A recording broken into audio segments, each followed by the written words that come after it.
As soon as we go through this door behind me, we're officially going to be in the Lehman cave system. So from that point onwards, you're going to want to keep all hands and limbs to yourself.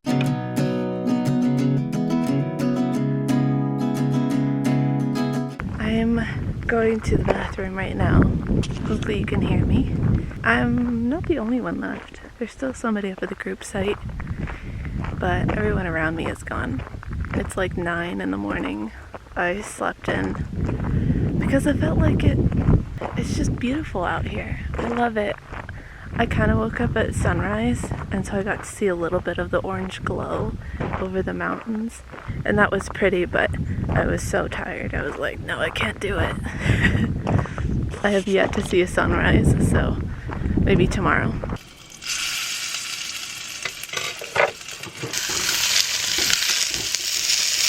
This was an amazing little campground. It's completely free, and it's got 5 designated spots and then a group site, and then there's a lower campsite down a road. So I'd highly recommend staying the night here if you're ever in between. I think Delta and Ely are the 2 major towns on this highway. It's an alternative route for 93.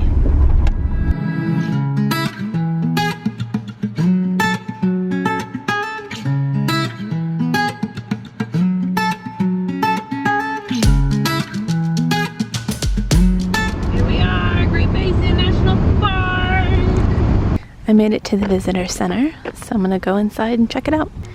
So this one is closed. I'm gonna go check out the other one at the Lehman Caves. I got a map, so I didn't leave with nothing. I hope that the other visitor center is open. I saw a cabin over here that I wanted to check out. So I'm on the 2:30 cave tour. It should be fun. It was $9, but it's free to get into the park. I'm excited to go into a cave. This is the Rhodes cabin. I don't know anything about it. There was a tour at 11:15, but I missed that.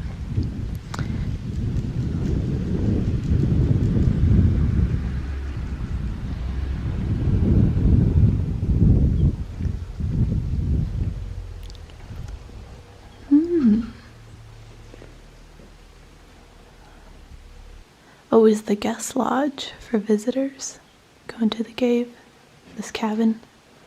Very nice. So I got some postcards since I'm going into the cave. I got one of those. I love these designed cards. That's for the Wheeler Scenic Drive. And then I liked the typography on this one. Let's find a place to get lost. Hopefully not literally. And then the park at night cards are very nice. What does this say? Oh yeah, half the park is after dark. I did not sign up to do the Junior Ranger, but maybe I'll go back in and get it. I'm not sure. I don't know if you can hear it, but there's all of these grasshoppers, I think, jumping around. Oop, there's one. Ah! Okay, too many.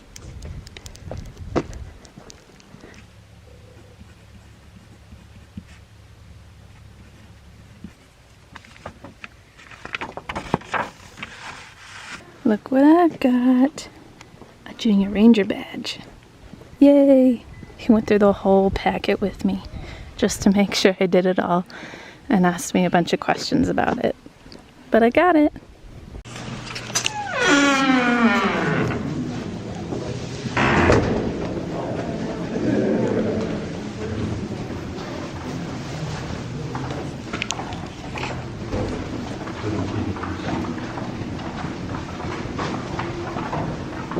As soon as we go through this door behind me, we're officially going to be in the Lehman cave system. So from that point onwards, you're going to want to keep all hands and limbs to yourself. As I said earlier, as soon as I open the second door, we're going to be very, very quiet. Please do not make any noises. Do not talk, whisper, stomp your feet, or drag them across the floor. However, to ensure that everybody can see the natural entrance without me having to say anything, what we're going to do is we're walking on by. I can see the sunlight streaming in with my eyes. I'll hold up my hand and I'll point to where it's at.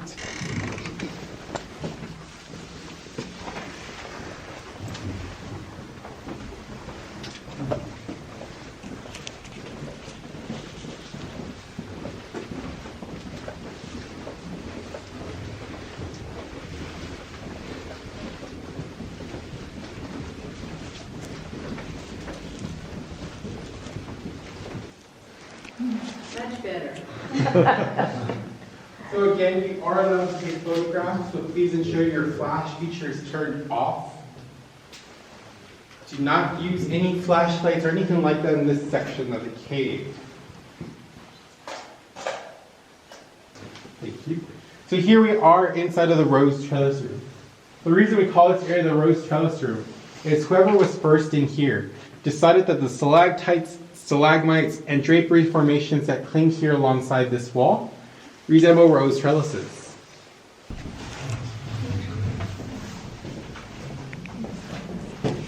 When you enter the space, please fully walk in before you stop to admire its beauty. I know it's jaw-dropping. We're going to continue walking in so that we nobody accidentally gets stuck back there in that passageway.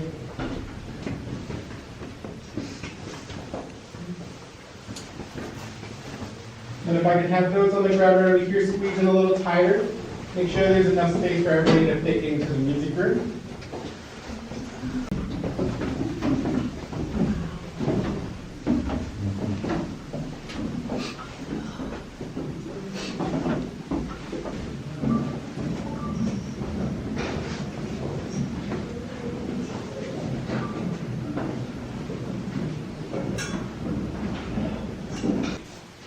What you'll notice, though, is that this section of the cave has a much more reddish, earthy tone to it.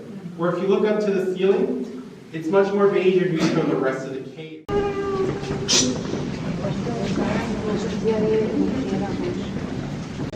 So, here we are in the exit tunnel. Because we have this long walkway from one end to the other, with no separation in between, it's a good opportunity to talk about earthquakes. Just because if an earthquake were to strike while we were on our tour, we wouldn't know by seeing anything move, feeling anything shake, or hearing anything rattle. Reason being is since caves are underground, as seismic waves travel through the crust of the earth, they lose a lot of strength. Whatever strength is left, whenever those seismic waves hit the wall of the cave, they release this really loud boom that travels throughout the cave. Depending on the magnitude, it can sound anywhere from a whistle to a freight train running past your ear. Obviously, we can't simulate something that loud, but we can get kind of close. So what we're going to do is with everybody with their back against the wall, heels against the wall, and with your eyes closed, nice and bien, see. What we're going to do is using the end of my flashlight, I'll hit the door behind me 3 different times at 3 different intensities. You'll hear the initial contact from this, hear it travel all the way down to hit the end before it bounces back and forth and then dies out. Right? So I'm going to hit it 3 times.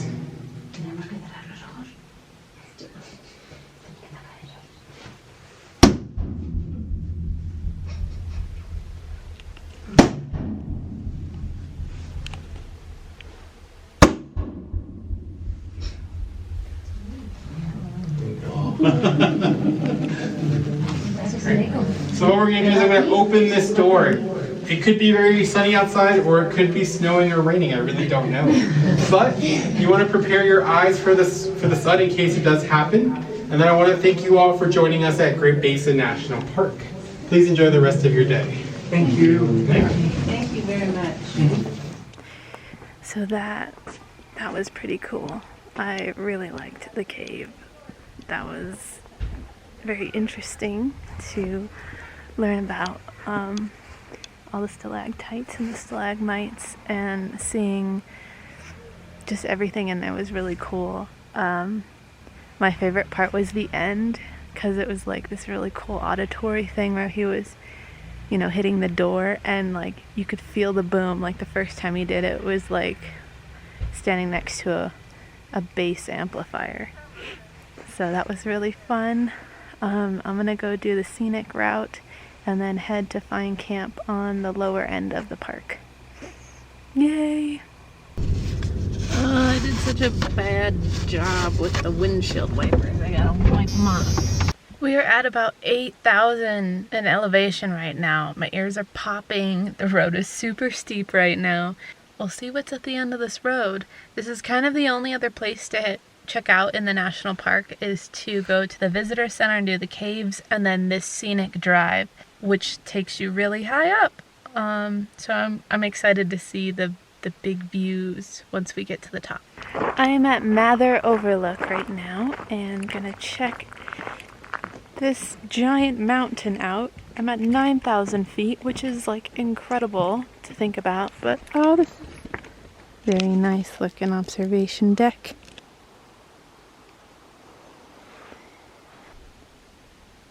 It is just beautiful up here.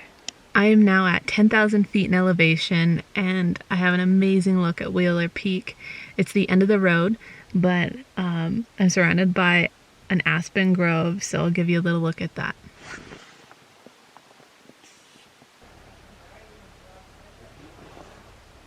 I made it to camp. Oh, that is so beautiful. I'm at the Pinnacle group site.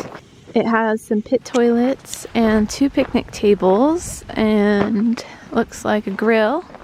You can hear the Snake Creek going by. I know it's a group site, but there's only like 2 pullouts. There's one over there and then there's the one that I'm parked at. And Sherry keeps stalling, so I checked the oil and transmission fluid and I need to put more transmission fluid in it. But yeah, it's a nice little camp here. I think it's meant for like tents and stuff, but they didn't specify on the map whether they were group sites or not, but I have a feeling that they're all going to be group sites, but there's not a whole lot. I haven't passed anybody since I got into the national park again, so I'll probably be here by myself tonight. Gotta go get some transmission fluid though. I just put some transmission fluid in, and later on I'll check the coolant and the oil once the engine cools off. The sun is almost down. There's just a little bit up there. Okay, I'm hungry. Time to eat. This side. A little chilly too. For tonight's dinner, I was feeling like I wanted some noodles. Imagine that. So I'm going to do this chicken flavored. It's got 1 serving of vegetables in it. And then I'm going to have just some green beans. I really like green beans. And one of the Thai teas, which this is the milk and sugar packet. And then this is the tea square. That, yeah, the tea drop. So here's dinner for tonight. Just need a lot of boiled water. Just gonna chillax, hang out. I had a lot of fun today. It was really cool to be in a national park again, and especially one that I didn't have to pay for, and just being, you know, learning again about different things. And the cave was really awe-inspiring. Just, I love caves. I've been in a lot of them, so it was cool to go into one again. Thank you guys so much for watching. I hope you enjoyed this little excursion, and I hope that you stay tuned for my future vlogs. I'm going to be perusing around the area for a while and hoping to bring you guys along. So thank you so much. Stay curious. If you guys would like to support me on Patreon or in any way through merchandise or any other means, even commenting, that means a lot to me. You guys can hit the description below. There's a little arrow and you can click it and it goes and extends down. I've got a bunch of information in there if you'd like to learn more or follow me on social media. I'm on Instagram and Facebook. All right, bye.